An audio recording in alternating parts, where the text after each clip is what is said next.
Hello achievers, welcome to NET JRF makers.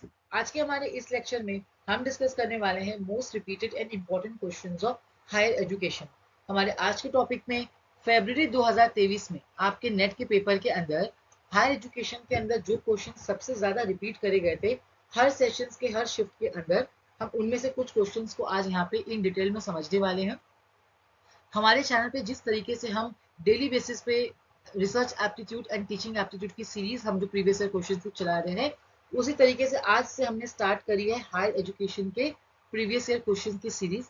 देखो, the purpose behind solving these previous year questions are कि ये तो आपका revision cover करेगी, साथ ही साथ एनटीए अब जो न्यू टाइप्स ऑफ क्वेश्चंस आपके पेपर में पूछने लगी है जो कोई भी बुक्स में मेंशन नहीं किया गया है, तो साइमल्टेनियसली क्या होगा, आप पेपर सॉल्व करने के थ्रू ये न्यू कॉन्सेप्ट का हम आपको बेसिक इन डेप्थ में समझाएंगे। इससे क्या होगा, आपको अगर एक मतलब कॉन्सेप्ट क्लियर हो गया तो ये आपके जून एग्जाम में आपको बहुत ज्यादा हेल्प करेगी।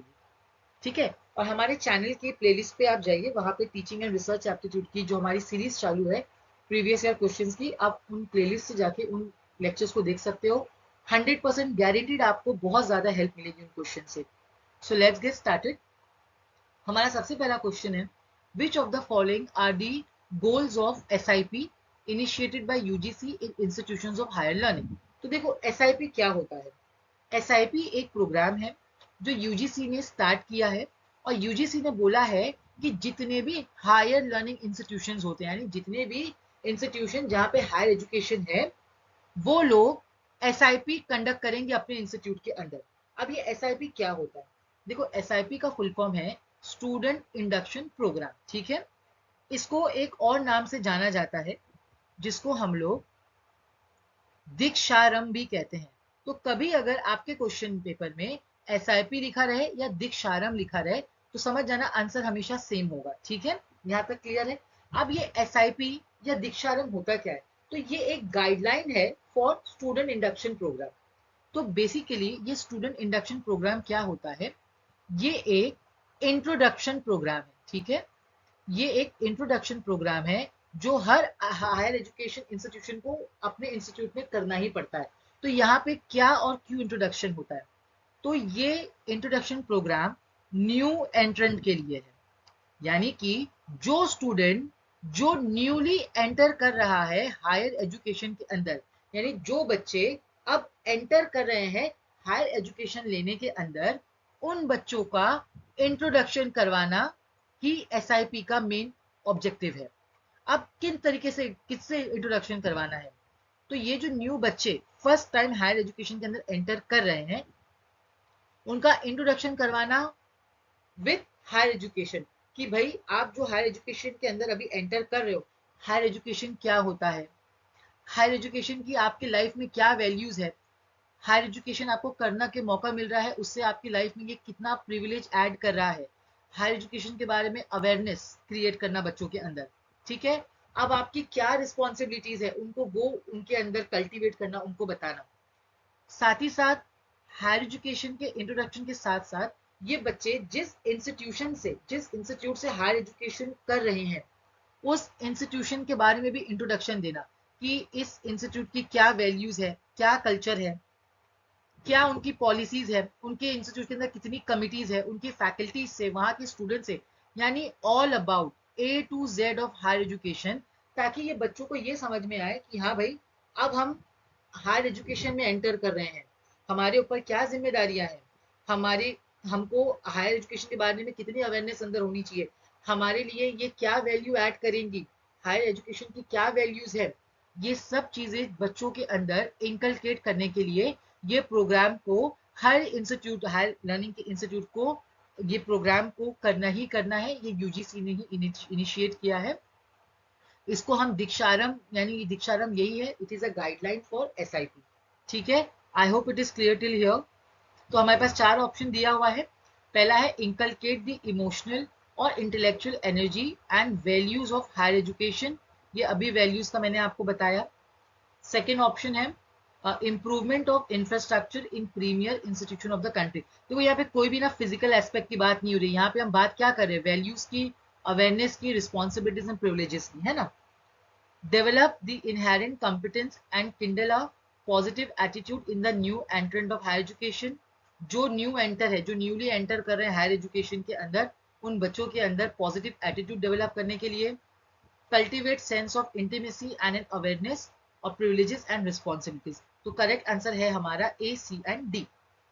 हमारा नेक्स्ट क्वेश्चन है द एनसीटीई स्टैब्लिश्ड इन 1995। हमको ये बताना है कि जो एनसीटीई है ये कौन सी बॉडी है, कौन सी ऑर्गेनाइजेशन है। ठीक है, देखो एनसीटीई का फुल फॉर्म क्या होता है। NCTE stands for national council for teacher education. ठीक है, इसका फुल फॉर्म है national council for teacher education.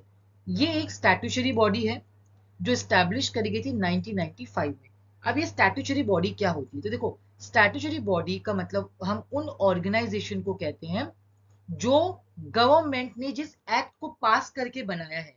Jin organisation को गवर्नमेंट ने अपना एक्ट पास करके बनाया है उसे हम स्टैट्यूटरी बॉडी कहते हैं, जिसको हम ये भी कहते हैं an organisation created by an act of law passed by the government. जो लॉ, जो कानून, जो एक्ट गवर्नमेंट पास करके जो ऑर्गेनाइजेशन को बनाती है हम उनको स्टैट्यूटरी बॉडी कहते हैं। स्टैट्यूटरी बॉडी के पास वो पावर होता है जिससे वो जो भी लॉ बनाती है, वो जो भी रूल्स बनाती है, वो अपने उस लीगल पावर को हर जगह पे एनफोर्स कर सकती है। यानी हर किसी को उनका जो रूल्स है, जो लॉ है, वो आपको मानना ही पड़ेगा। स्टैट्यूटरी बॉडी के पास वो पावर होता है और ये पावर उनको हमारी गवर्नमेंट देती है। आप इसको इजी वे में समझने के लिए ये भी कह सकते हो, जो ऑर्गेनाइजेशन को पार्लियामेंट के एक्ट के द्वारा बनाया जाता है उसे हम स्टैट्यूटरी बॉडी कहते हैं। अब हम देखते हैं कि एनसीटीई का क्या पर्पस है, एनसीटीई क्यों बनाई गई है। तो ये एक national council for teacher education है। इसका मेन पर्पस यही है, हमारे भारत में यानी कि हमारे हिंदुस्तान के अंदर टीचर्स एजुकेशन से रिलेटेड जितनी भी चीजें हैं वो देखती है हमारी एनसीटीई। ठीक है, हमारी प्री प्राइमरी से लेके हायर एजुकेशन तक, टीचिंग के अंदर रिसर्च तक, ये सब कुछ जो है, ये पूरा टीचिंग की जो चीजें हैं ये हमारी एनसीटीई ही देखती है। टीचिंग एजुकेशन से रिलेटेड जितने भी रूल्स बनते हैं, रेगुलेशंस बनते हैं, गाइडलाइंस बनते हैं, ये सब एनसीटीई बनाती है। एंड हिंदुस्तान की हर टीचिंग इंस्टीट्यूट को इनके रूल्स को फॉलो करना पड़ता ही है। हमारे हिंदुस्तान में जितने भी टीचर एजुकेशन प्रोग्राम जो चलते हैं उन सब के रेगुलेशन यानी जिनकी उन सब की रेगुलेटिंग एंड कोऑर्डिनेटिंग की जो जिम्मेदारी है वो हमारी एनसीटीई की ही होती है। They are responsible for regulating and coordinating teacher education programme in India. I hope it is clear. हमारे टीचर एजुकेशन के अंदर जो भी स्टैंडर्ड्स को सेट करना है, टीचर एजुकेशन की जो इंस्टीट्यूट होती है उनके जो एक्रीडेट्स की बात आती है, जितने भी गाइडेंस एंड सपोर्ट की बात आती है टीचर एजुकेशन को हिंदुस्तान में डेवलपमेंट करने के लिए, everything is looked after or done by the NCTE. Okay.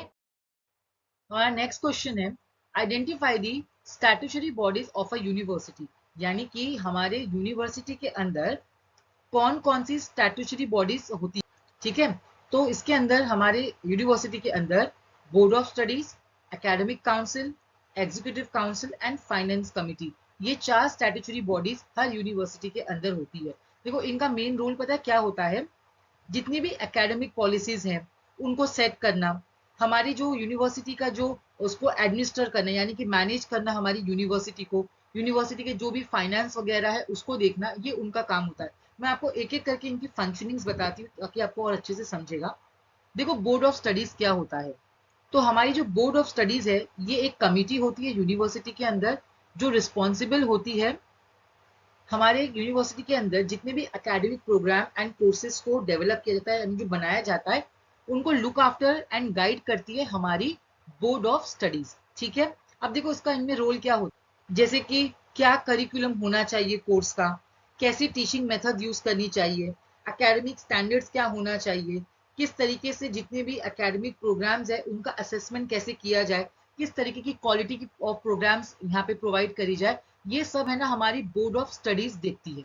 हमारी यूनिवर्सिटी के अंदर जो हमारी डिपार्टमेंट्स होती है, फैकल्टीज होती हैं, तो उनके जो एकेडमिक एक्सपर्ट होते हैं ना वो हमारी बोर्ड ऑफ स्टडीज के मेंबर होते हैं, जो इन सब चीज़ों को, हमारा ये जो करिकुलम बोलो या फिर जो एक पूरे एकेडमिक प्रोग्राम या कोर्सेज को, ये लोग जो है ना ये लोग उसको गाइड या ओवरसी करते हैं। अब देखो हमारा एकेडमिक काउंसिल क्या होता है, हमारा जो एकेडमिक काउंसिल होता है ना ये गवर्निंग बॉडी होती है। ठीक है, हमारी यूनिवर्सिटी की ये एक गवर्निंग बॉडी होती है। दे आर रिस्पॉन्सिबल, हम ये लोग किस लिए रिस्पॉन्सिबल होते हैं, हमारी यूनिवर्सिटी की जितनी भी एकेडमिक पॉलिसीज या रेगुलेशन है, ठीक है, ये लोग उसको ओवरसी एंड गाइड करते हैं। ये लोग रिस्पॉन्सिबल होते हैं हमारे जो भी यूनिवर्सिटी के अंदर जितने भी इंपॉर्टेंट एकेडमिक मैटर होते हैं, जैसे कि डिग्री से रिलेटेड कोर्स क्या ऑफर करना है, जो भी एकेडमिक स्टैंडर्ड्स है, ये सब इन लोग रिस्पॉन्सिबल होते हैं फॉर मेकिंग डिसीजन। जितने भी इंपॉर्टेंट एकेडमिक मैटर होते हैं, इसके अंदर हमारे प्रोफेसर्स, रिसर्चर्स एंड एडमिनिस्ट्रेटर जो यूनिवर्सिटी के होते हैं, ये लोग इस टीम, इस काउंसिल के मेंबर होते हैं। फिर नेक्स्ट आता है हमारा एग्जीक्यूटिव काउंसिल। तो एग्जीक्यूटिव काउंसिल कौन होते हैं? ये ना हमारे जो यूनिवर्सिटी है उसका एडमिनिस्ट्रेशन का पार्ट करते हैं, यानी काम करते हैं, यानी कि मैनेज करने का। इसके अंदर आते हैं हमारे यूनिवर्सिटी के चांसलर, वीसी, वाइस चांसलर, जितने भी हाई लेवल एडमिनिस्ट्रेटर्स होते हैं ना, यानी हमारे यूनिवर्सिटी को पूरे मैनेज का काम ये लोग करते हैं, ठीक है। फिर लास्ट आता है हमारा फाइनेंस कमिटी। तो फाइनेंस कमिटी से नाम से ही आपको पता चल रहा है, यूनिवर्सिटी का जितने भी फाइनेंस रिलेटेड मैटर्स होते हैं उनको लुक आफ्टर करती है हमारी फाइनेंस कमिटी। सो हमारा correct answer is A, B, C and D.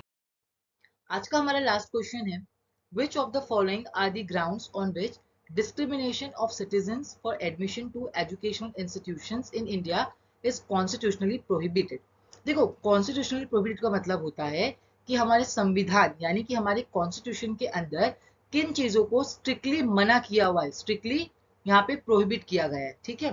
तो ये क्वेश्चन हमसे क्या पूछ रहा है कि अगर किसी बच्चे का कोई भी एजुकेशनल इंस्टीट्यूशन के अंदर एडमिशन करवाना है, तो वो एजुकेशनल इंस्टीट्यूशन कौन से ग्राउंड पे डिस्क्रिमिनेशन नहीं कर सकती है, ठीक है। तो देखो, हमारे संविधान के आर्टिकल 15 में ये कहा गया है कि कोई भी एजुकेशनल इंस्टीट्यूशन किसी भी बच्चे को एडमिशन देते वक्त उसके रिलीजन के बेसिस पे, उसके रेस की बेसिस पे, उसके सेक्स यानी कि जेंडर बेसिस पे एंड प्लेस ऑफ बर्थ, ये 4 ग्राउंड्स के ऊपर कभी भी डिस्क्रिमिनेशन नहीं कर सकती है। ये हमारे संविधान के अंदर स्ट्रिक्टली मना किया गया है, यानी कि कॉन्स्टिट्यूशनली ये प्रोहिबिटेड है। वो बच्चा किसी भी रिलीजन का क्यों ना हो, वो किसी भी रेस का क्यों ना हो, उसका जेंडर कोई भी क्यों ना हो और उसका प्लेस ऑफ बर्थ कोई भी क्यों ना हो, कभी भी एजुकेशनल इंस्टीट्यूशन ये 4 ग्राउंड पे, ये 4 बेसिस पे बच्चों के अंदर डिस्क्रिमिनेशन यानी कि फर्क नहीं कर सकती वाइल प्रोवाइडिंग या giving admission. So I hope it is clear. तो हमारा करेक्ट आंसर है यहाँ पे ए एंड बी। अगर आपको आज का लेक्चर पसंद आया हो, इसे लाइक करें, हमारे चैनल को सब्सक्राइब करें। इसी तरीके से हमारे चैनल के साथ आप बने रहिए। Thank you for watching.